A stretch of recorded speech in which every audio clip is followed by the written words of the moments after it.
Hey everybody, how you doing? This is Coach Troy, and this is my video training diary. Sitting here in sunny Tucson on a nice Friday afternoon. Temperatures are really comfortable, mid 90s, but that's progress for us here.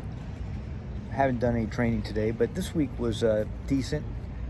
Nothing special, just consistency, putting some time in and just letting the body adapt slowly but surely.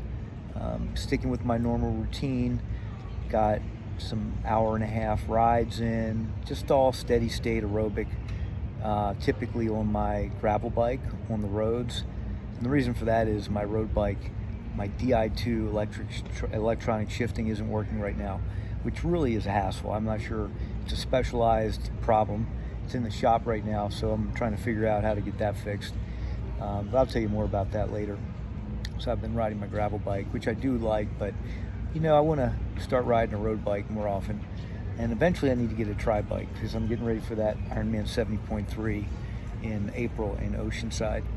But so the riding's been going okay and starting to feel that, the legs coming back with the ride. Running, I have to put more time. I have to invest more time into the run. I haven't been doing a lot, admittedly. And I was hoping it would come back a little bit faster, but the reality is that it doesn't come back faster when you get older. It just doesn't. It's interesting. I remember 10, 15 years ago, 20 years ago, I could take time off for a while and dive right back into it and feel really strong within a couple weeks. Not the case anymore. It's just really interesting how it changes. And, intellectually I knew that, but when you are older and the reality hits you in the face, it's like, okay, that's the way it goes. So, but just taking my time, getting back into it, putting in the work, slowly but surely, but I do need to commit more to the run. So hold me accountable on that, if you will. So yesterday I watched the Ironman in Hawaii. It's been a few years since it's been back in Kona, the World Championship that is. Having done the race 8 times throughout the 90s, well, one time 12 or so years ago in my early 40s, but mostly throughout my 20s, it was really fascinating to watch it and to see the women in the race. And they're so competitive. It's just amazing.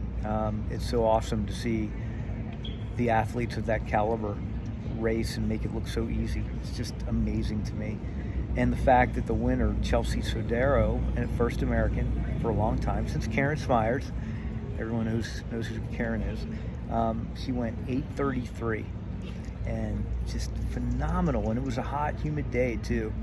I'm not sure how the winds were. I didn't get a sense of what they were like out there, but just the times are just coming down so much. It's just really fascinating to me. But to watch her run, how smooth she was, I love the technique that she used of not stopping necessarily when picking up her fluids at the aid station, but doing a little jog through the aid station to keep her momentum, to keep her mental focus, as opposed to just stopping and walking. That was really interesting, and I think a really great strategy. But she ran super fast, super smooth. The technique was just spot on, and it was really cool that it was her first time doing Kona, yet she still won. So it shows it can be done. Just that special athlete to do it. But I watched that race, and I think to all the times I was out there racing, and it's just such a place to be.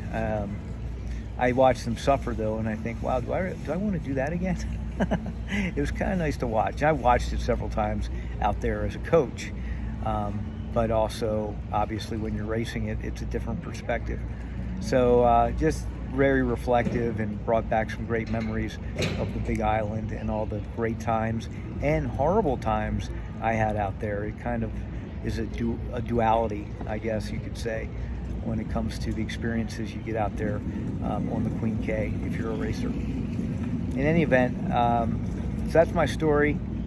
So training's coming along.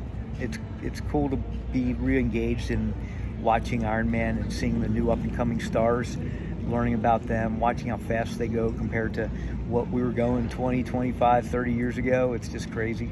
So that's humbling for sure. But it's the technology, the training, all the different things that have taken a step up to make these athletes so incredible. So I hope you're watching it too and getting inspired. If you have any questions or have any insights for me, please feel free to share. Otherwise, good luck with your training. Take care.